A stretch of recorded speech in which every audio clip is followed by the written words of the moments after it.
नमस्कार, आप देख रहे हैं एम न्यूज 24/7 और मैं हूं आपके साथ निलोफर अंसारी।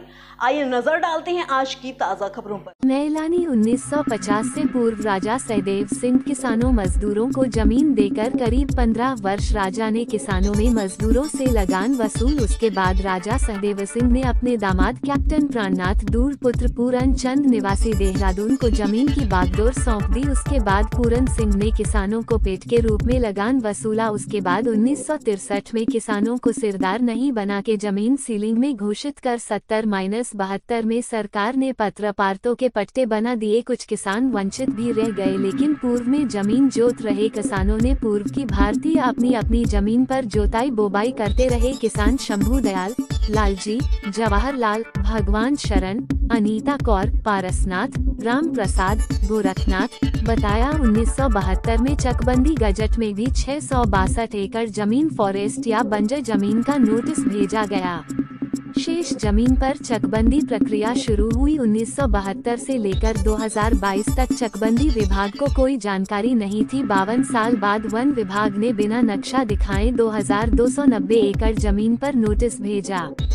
जब से ही 1984 से इस जमीन का मुकदमा चल रहा है। जब से ही 2290 एकड़ जमीन पर वन विभाग और किसने का मुकदमा हाई कोर्ट में विचाराधीन। बंदोबस्त अधिकारी संजय कुमार ने बताया, जिला अधिकारी के निर्देश पर किसानों की समस्याओं को सुना गया। इसमें ज्यादा शिकायतें चकुड़ान की आई, जिसमें किसानों ने बताया, जिस जमीन पर हम लोग सालों से काबिज हैं, जोत बो रहे हैं, उन जमीनों को चकबंदी में चकुड़ान कर दिया गया है। किसानों की अच्छी जमीनों को बाढ़ ग्रस्त वाली जगह पर चक काट दिए गए हैं। जब तक हाई कोर्ट से फैसला नहीं जाता, जब तक किसानों की समस्या का समाधान नहीं हो पा रहा है।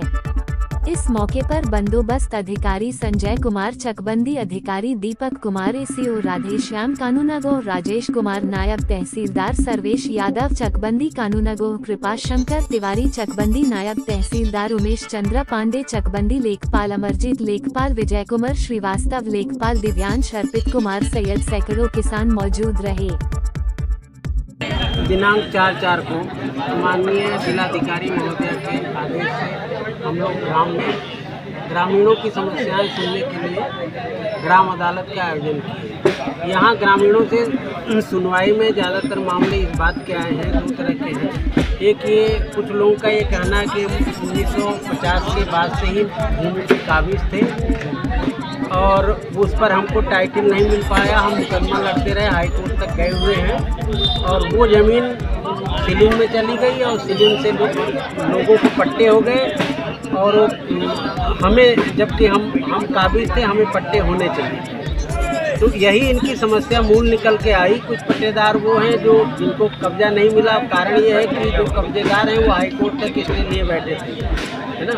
अब इन लोगों को सुनने के बाद इन्हें बता दिया गया है कि अपना माननीय उच्च न्यायालय तक अपना पैरवी करें। माननीय उच्च न्यायालय से जो भी आगे निर्णय आएगा उसके अनुसार हम लोग पालन। आगे की रणनीतियाँ आपकी क्या रहेंगी? इनके आगे की रणनीतियाँ जो भी है वो माननीय उच्च न्यायालय के अधीन है। जो भी वहाँ से निर्णय होगा उसके अनुसार करेंगे। सर, लगभग आपके पास यहाँ पे कोई और भी शिकायतें आई हैं या इसके अलावा कोई वैसी शिकायत नहीं आई। इसका दुख का नाम जो है वो हम लोग दूर करा देंगे।